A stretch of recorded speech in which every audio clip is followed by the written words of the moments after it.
welcome to the Arts Access Florida podcast. I'm your host, Brianna Jackson. Arts Access Florida is a comprehensive initiative designed to shine a spotlight on your neighborhood's diverse arts organizations. Each episode will highlight their programs and, more importantly, amplify the voices of the people they impact. Conversations, community, and connections. That is the value in engaging with your local arts organizations. Arts Access equals Arts Access.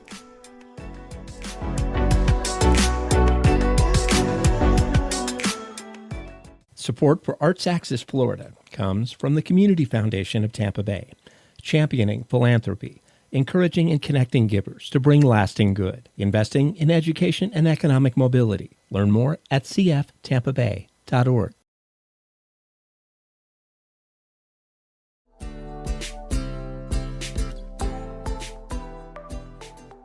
In this episode of the Arts Access Florida podcast, we'll interview 3 organizations that are doing some amazing work in the healthcare and mental health community by incorporating the arts into treatment.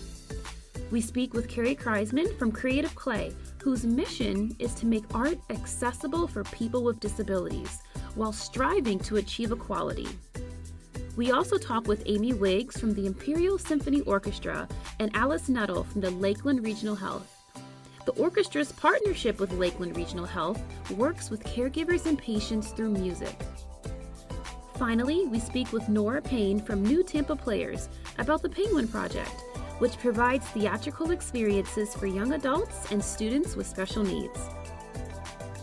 If you or someone you know has mental illness, is struggling emotionally, or has concerns about their mental health, there are ways to get help. We have provided access to these resources in our show notes.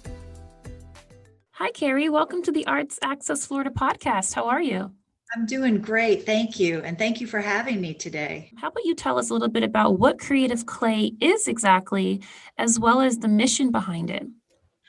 Creative Clay is a nonprofit in St. Petersburg, Florida, and our vision is to make the arts accessible to all. Our mission is to help people with disabilities achieve a full and inclusive life through access to the arts. We provide expressive, educational, and vocational experiences. And what about Creative Care?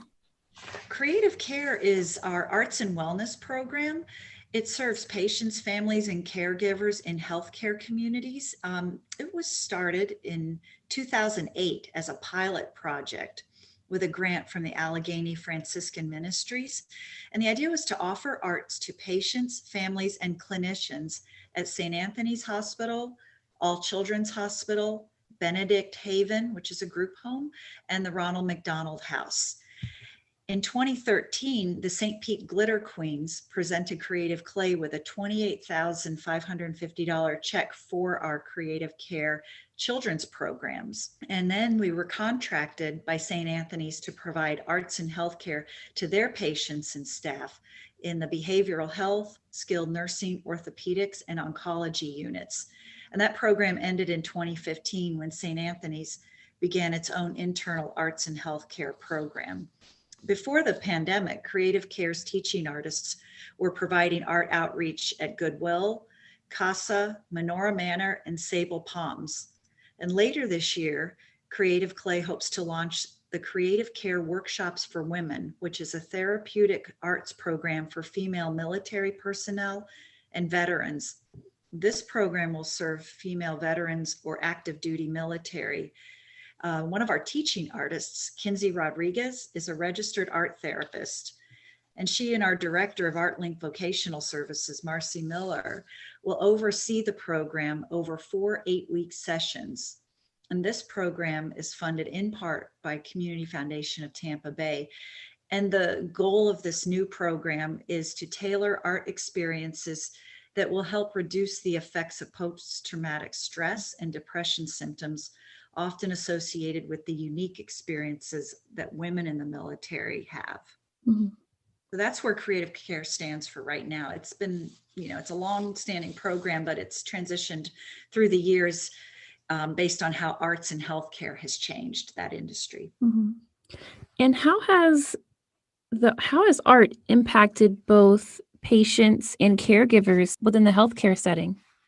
It provides a stress relief when they're going through a difficult time. It also gives caregivers, if the caregiver is present when the art therapist is there, it gives them a chance to interact with their patient or loved one in a different way, rather than just the caregiving of taking one to the doctor, overseeing medical care, things like that are less emotional. It allows them to express themselves emotionally too. When you're going through a health crisis, there's a lot of emotions involved, and sometimes the words don't come, but the images do, or the music is soothing. We had teaching artists that came and maybe played the violin or the guitar and sang with the patients at All Children's or St. Anthony's. So there's definitely different ways. It's not always about pen in hand, paintbrush in hand, creating. There's different ways to experience the arts, and arts are healing, like I stated before, and there's certainly lots of data on that from various organizations. There's that industry has grown. There's college majors dedicated to arts and healthcare now, where there wasn't maybe 15 years ago. So but it helps the patient and caregiver interact in a different way that is therapeutic for everyone, because caregivers are also under a lot of stress, and definitely if it helps them connect with the patients in a different way, then there's usually hopefully better outcomes for everyone. And now that you say that, it seems as though art helps the caregivers understand the patient more, and with that, it helps aid the treatment plans for the patients. It's definitely beneficial for everyone. And when Creative Care went to CASA, that's the domestic shelter for abused women and even men and families. But there's a children's a family community where they could live with their children. It wasn't just women escaping abuse, and they would go and work with the families there. Some of our artists and and the Creative Care instructors could go and work on a Saturday or something and do projects with the kids, and that's definitely when children have been through trauma, if they can express it through art, they can process their feelings and connect in a different way with the parent that they are with after having escaped maybe an abusive situation where the other parent wasn't so kind to the family. So that's another way. These aren't people in the hospitals, but they are definitely in crisis and in need of art therapy. When our teams had gone to Sable Palms and Menorah Manor, that's reaching out to the elder care community, or the elder community, excuse me. And that's an often neglected segment of our community. Many people just don't value what they can bring to the table and the interaction that they still need, even though they may be in the later stages of their lives. And that was a really, really wonderful program. And our artists, they were on a schedule of going about every Tuesday to Menorah Manor and interacting and creating art with the residents there. And it was wonderful. That is wonderful that that community is still included. They shouldn't be forgotten, and art is definitely therapeutic and healing, and should be accessible to all ages. Exactly. And that's what we try to do. I mean, even at All Children's, there were, I can't say from birth, but there were some very young children that our team of Creative Care artists were serving at some point. Well, Kerry, thank you so much for your time and sharing more information about Creative Clay and the mission and what you do. And just thank you so much for what you do for our community.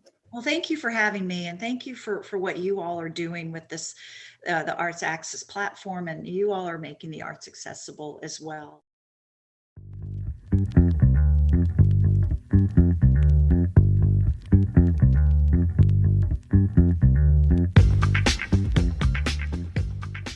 Creative Clay is doing some powerful work in the community through art for disabled individuals. More information on them can be found in our show notes.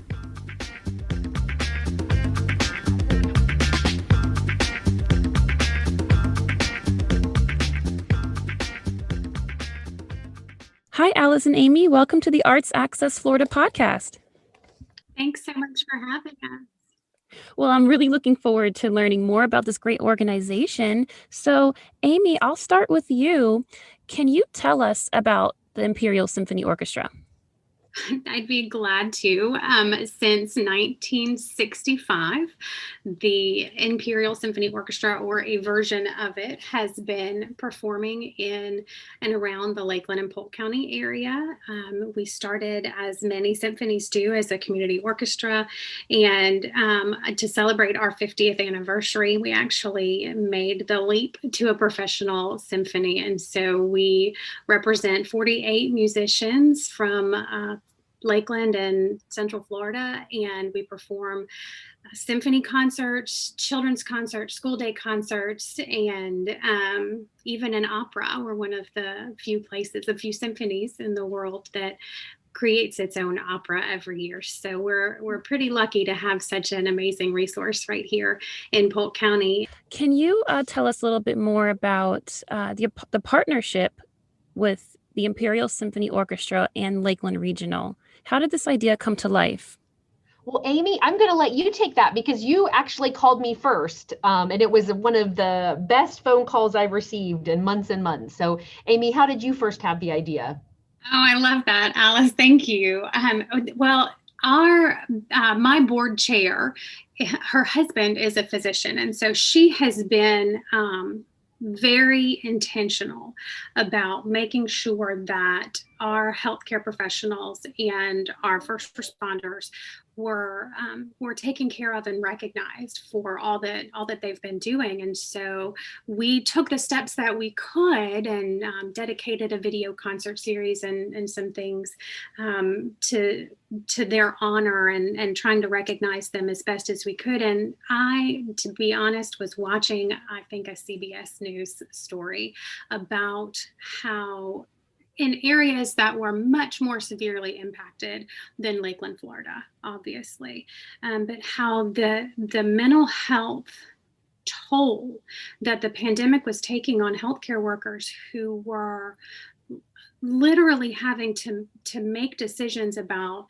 putting a dying man in the bed of his wife who had just died of COVID, and they had created kind of a mental health advocacy program there in the hospital. And I thought, we don't have the capacity to do that. We're not mental health counselors, but we certainly have a product that brings people joy and healing. And so what better opportunity than to fulfill our mission and support the people who have, like Alice said, for a year been supporting us, keeping us well, delivering our babies, comforting our sick and infirm family members. I mean, the healthcare profession has taken on so much more, I think, than we realize as a society. And so we really wanted to just be able to give something back and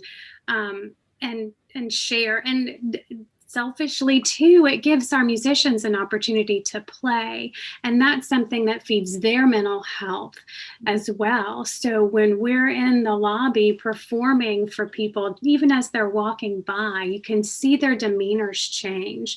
They're kind of rushing in to go to work, but as they see we've had a mandolin and harpsichord, we've had violin, we had a harp, string quartet. And so as you see them walk by, their shoulders kind of relax. They stop even just for a second for an extra breath to take it in before they have to go face the things that they're facing on the floors above. And so we're so excited to be able to share this partnership with the medical center and to give something back to the people who have just given immeasurably of themselves. So I'm appreciative to Alice and Danielle and the whole team at the hospital for allowing us to come in. And I know our musicians have just been like super excited to be able to share with their fellow citizens as well. Wow, what a beautiful partnership. And as you're talking, I can envision these musicians in the hallways, and they're just bringing joy. They're filling the hallway with music and joy, and our frontline workers appreciate it so much. It's Very nice much. to be able to drown out the kind of the monotonous sound of the hospital lobby. I mean, we've all been there, and especially now, Alice, you guys have these the temperature scanners, and Yes. so there's this kind of constant computerized voice that's saying, "Put your wrist here, you're okay to go. Put your wrist here, you're okay to go." And so, which is really important, but it's nice to have something kind of cut through that, especially for the folks who get to hear that for 24 hours at a time, I'm sure. And we chose the time, they're primarily coming in the evening, which is at the end of, I mean, some people have been here for 13 hours, others are coming in to work overnight for their, 12 to 13 hour shift. And depending on what time they report, it's such an amazing, I think, thing to kind of, as you're leaving, to help you sort of reflect and have that sense of, like you said, joy and kind of that wonderful sound and gift of the music as you're finishing your day, or as you're, coming in and you're trying to refresh and get in a good frame of mind to really take that deep breath and go and take care of our patients just as we would, our family members.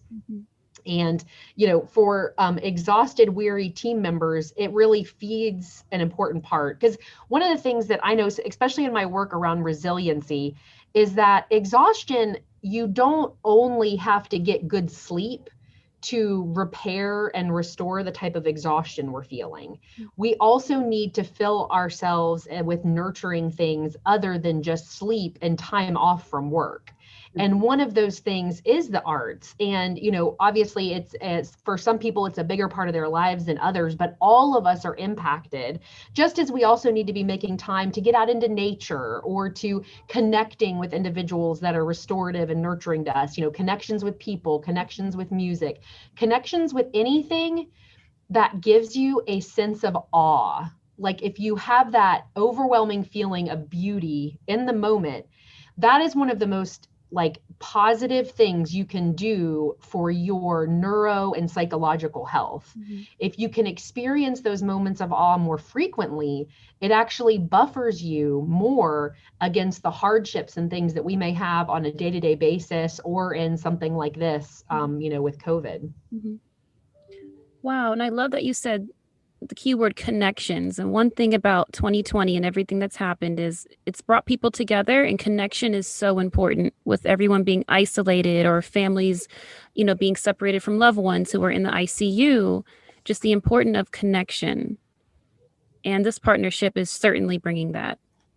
Very much so. And it's important that we connect with our patients and people in time of crisis. But in order to prevent people having these really, really hard moments where they feel like things are crashing down, you need to feel connected on it. I mean, the World Health Organization and CDC, whatever, the number one thing we can do to improve mental wellness, to prevent suicide and all sorts of things, is connection. It is that feeling of, I'm not alone. I may be struggling and having, a hard day or a hard month or needing some additional support, but you're not alone in it.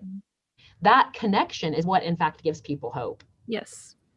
Alex, I love that you called it a buffer, because I think that's such an incredible descriptor of that. We absolutely know that there are studies that tell us that just 30 minutes of active arts activities daily may lower anxiety and depression and help increase life satisfaction, that the arts make us feel happier on our well-being index. And those things then help to create that buffer for when difficult times arise. And I love that you described it like that, because that it's something, like I said, even for our musicians, being able to accept and manage the realities of the pandemic, and for many of them not being able to work and not being able to perform, and what that's meant for their family life, and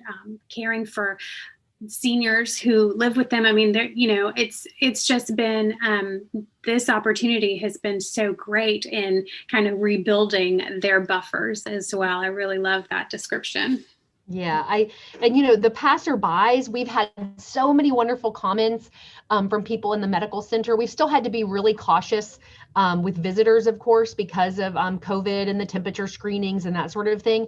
But at any given time, we do have folks appropriately in the hospital because they have loved ones in surgery, or like we said, having a baby or what have you. And it has also been such an uplifting moment for those individuals because most of the time when you're in a hospital waiting room or lobby, it may not be the best day. You know what I mean? It's typically you're here for either a test or a procedure or visiting a loved one that is dealing with a medical condition that they need extra support. And so the community impacts have been well beyond just that, the healthcare team members, but also the people that are here and visiting our medical center. So we thank you. And I feel like it's been such a great highlight. It's been so mutually beneficial on both sides to really bring us together. In your clinical career, how have you seen the way music impacts patients and caregivers? Well, I have an interesting career. I'm actually a nurse by trade. I was born in Lakeland, but most of my professional life was spent in Nashville, which is Music City. I went to Vanderbilt, and my first real role was a neuro ICU nurse. And in the neuro ICU, you're taking care of patients who've had really big strokes or head trauma, and often are in a coma or are very sick and may not be talking. And it was taught to me very early in my career in caring for these patients with big brain injury that often what you needed to do was to ask the family, what kind of music did they prefer? Did they have a type of music that they liked? And often when you needed to try to help settle a patient or calm them, we would stream music in the room for that patient, and we would keep it at a low volume so it was calm for them. When I worked at a residential treatment facility in Nashville, I worked closely with an organization called Music Cares. And Music Cares is a group of recording artists that support people that are in the arts that need help with substance abuse and mental health conditions. And often musicians don't always have insurance. And what I learned from my work with Music Cares and the residential facilities in Nashville that were really working to support and care for musicians was that often in how they then processed and healed from their mental health and substance abuse, it was also music related. I can't tell you how many processing groups, started with a core piece of music. Because as we know, language really comes from primarily the left side of our brain, and much of music may also come from our left side of the brain, but it also transcends and it incorporates the right side of our brain too. And understanding the rhythm and like that inherent kind of beat that you feel, that like you want to like tap your foot, or you really feel that rhythm, that is really ingrained in almost our brain stem. That is a very natural part of our neurobiology. And so if a patient, if you're needing to connect with somebody that is in pain or suffering, music is a really wonderful way to do it. And it's a safe way to feel, because and the songs that may make me sad may not have the same emotion for you. But it's a safe way often for us to process that we may not have words, right, to say. So whether you're making music, whether you're listening to music, whether you're sharing that experience with others, there's so many important, impactful ways. And the last example I'll share with you is that watching a patient that's in stages or towards the end of Alzheimer's, who is not recognizing a family member, and, is really struggling to even feed themselves. And if you start to play, a gospel hymn or something that was important to that person, all of a sudden they know all the words. Those moments bring, it's just really overwhelming. And I've seen that played out over and over again, in the work that I've gotten to do now. And even here at Lakeland Regional Health, we care for patients that are in their more senior years and dealing with, diseases of dementia. And music is such an important part of how we connect with those patients. So we haven't been able to have musicians on our medical, like actually in the unit, in over a year. We used to have some volunteers that came and actually played to our patients. And we really look forward to working that in as well once we really feel like, the COVID situation is where we can bring visitors again safely into patient care areas, because we really do support how important that is for patients' healing. And thank you for sharing those two stories. It really just shows how music plays such a huge role in brain health and as well as mental health. We're so thankful that we have such a wonderful, vibrant organization here right in Lakeland. And we can't wait to continue to partner with them to help both their musicians and to have the benefits of their beautiful music. Well, Amy and Alice, I want to thank you so much for talking with me today and also building this beautiful partnership that's helping enrich our community and helping those that just need to hear music. And just thank you for what you both have been doing.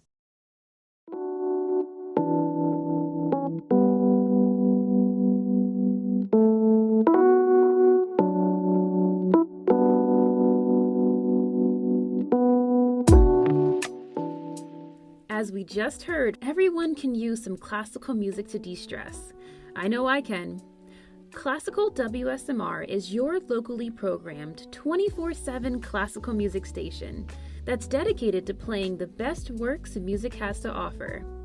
When you're feeling stressed, why not tune in to 89.1 and 103.9 to begin your session of relaxation.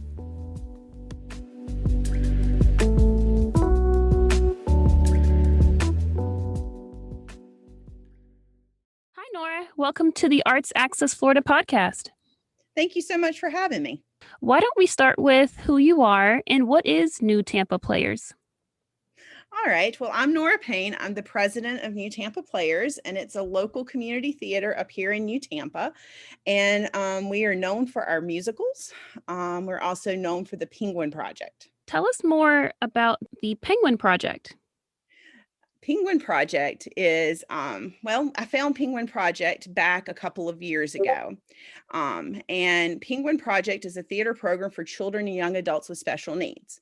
It was originally created by Dr. Andrew Morgan in Illinois. He's a developmental pediatrician and is heavily involved with community theater. And he saw that his patients did not have access to the same types of theater programs that his own children did. So he took on that obstacle and invented the Penguin Project. There's now 43 replication sites all across the United States of the Penguin Project, and we're the first replication site in Florida. So each year we produce a junior-length musical where all the roles are played by children and young adults with special needs. Our youngest is 7 and our oldest is 25.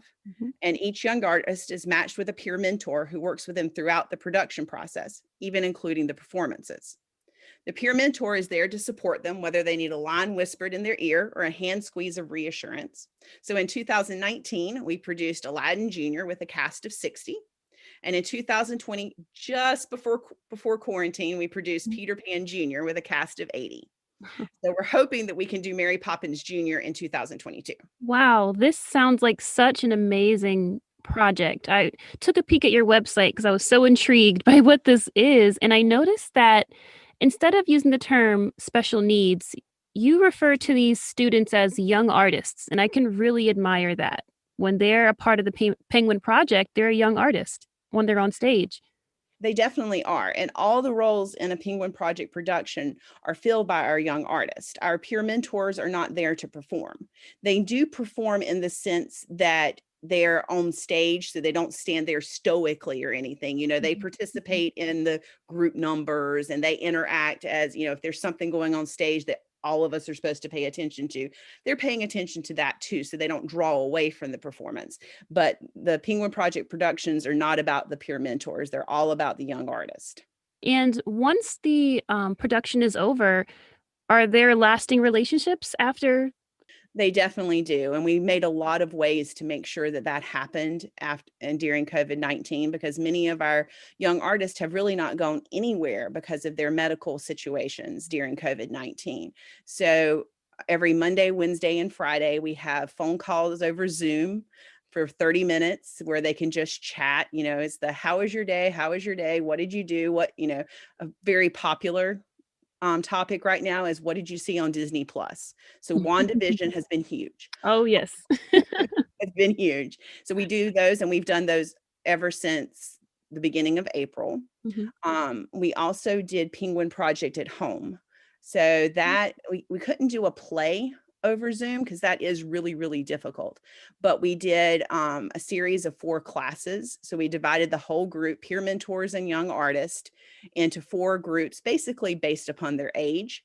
And they went through a rotation of classes. One, they worked together to write their own play, and we did a table reading of that over Zoom. Then in another one, they worked on making their own original choreography to songs that they love. And then we did spoken word poetry. I had a spoken word poet come in and work with them on how to write a poem, and they wrote their own poems to perform. And then we had a visual art rotation where artist from Arts for All Florida came in and taught them about painting and about drawing. So they had many, many ways to create their own art, even though we couldn't do Penguin Project in the traditional sense. And another thing that we've done is we've invented Happy Huddle News. We're now on our 5th episode of Happy Huddle News, and it's just a positive news story series, because many of our young artists and our peer mentors were a little down about everything that was happening in the world and with COVID, and they couldn't really see all of the positive things that were happening in our community. So a group of peer mentors got together, and we started working on a series where we could help point out the positive things that are going on in our community. So a peer mentor leads a segment. So they do very much like what we're doing right now. They interview a guest, and then we put the segment together, and the young artist helps them host the segment. We've done one on Habitat for Humanity's Women's Bill project that's just starting. We did one on the Super Bowl about all the things that were, new and different about the Super Bowl. So things like that, things that are going on in our community that are fun and positive, they can put a smile on people's faces. That is awesome. And what type of content is this? Is this a podcast? Is it YouTube or video? It's a video segments on YouTube. So they're on our new Tampa Players YouTube, and they're also on Arts Access too. We have to upload episodes 3 and 4, but we're going to do that very soon. Those were just finished this weekend. Oh, that's awesome. I love the content you're creating with your students. That's amazing. And it's been a lot of fun for them, and they've learned a lot, especially the peer mentor and the young artist that's working for the Women's Build. There on those segments, they got to create a 2x4 stud. So they got 2x4 studs that are 8 feet long, and they got to paint them. And those studs will go into the new house. So they'll always know where their stud in the wall in that house is. And they got to put all types of positive messages and pretty paintings on it. It was really cool. That's wonderful. And have you noticed any transformations in your young artists from the beginning to the end? Like, has participating in the Penguin Project just brought the best out of them? Have you noticed a difference in your students? We noticed differences in almost all of them from the beginning to the end of a production. And now that we've had 3 years with them, we've noticed big differences. One of the ones that I like to point to is when we did Aladdin, we had a young artist who talked very quietly. I won't talk as quietly as he talks because you probably wouldn't hear me. But it was just above a whisper. And we cast him as Jafar. which is the villain in Aladdin. And he was also at the time pretty short. So he was short, and he had the big tall Jafar hat on. And all through the process, all through the rehearsals, I'm talking to him like, you're gonna have to talk a little bit louder. We want your mic to pick you up, Right. And we all these games with him. We would stand on one side of the stage and have him stand on the other and have him talk in his loudest voice. And when somebody came up with the concept of being able to turn up his volume dial. So we would walk over and go, we're turning up your volume dial now, And then on opening night, he came out and he delivered his first line, and it was in a whisper, but it was a comic line. And our sound technicians are wonderful, and they were able to turn up all of the sound so that he could be heard. And everybody started laughing, and he looked around with these big, big eyes, and he realized at that moment that what he said was funny and these people were reacting to it. So his very next line, he just yelled it. And of course, the sound went crazy because we had it all turned up for his whisper voice, and of course the sound technicians got it all under control. But from that point forward, he was projecting all of his lines with a lot of confidence. And that was really, really neat to see. Wow. And that was a big confidence boost for him, I'm sure. It was. It Wow. really, really was. What type of feedback have you received from the parents? Our parents are wonderful. They truly, they're amazing, amazing, amazing people. And they really work hard to support Penguin Project. And I hear from them very often. And they talk about how Penguin Project has helped their children. They talk about how it's helped other children. They talk about how friends of their children come to see our productions and then join Penguin Project the next year, and all the difference that it's really made in their families. That's wonderful. It just shows that Penguin Project is just impacting the community and word of mouth and just all positivity. That's wonderful. It really is. Penguin Project has definitely a space in my heart. It was so great to learn about the organizations that are addressing mental health and disabilities. And not only that, but by providing people with the opportunity to have a space in the arts community. To find out more about our guests today, please take a look at our show notes. I'm Brianna Jackson, and you have been listening to the Arts Access Florida podcast. This show is a product of WUSF Public Media with the help of our founding sponsor, the Community Foundation of Tampa Bay. Our show is produced by Aaliyah Moffitt, Chandler Balcom, and Leslie Laney. A special thanks to our editor, Scott Wackler, and our entire engineering team. You can find out more information, performances, and other content that our local arts groups are creating by following us on Facebook or Instagram and visiting our website, artsaccessflorida.org. That's artsaccessfl.org. Copyright 2021, WUSF Public Media.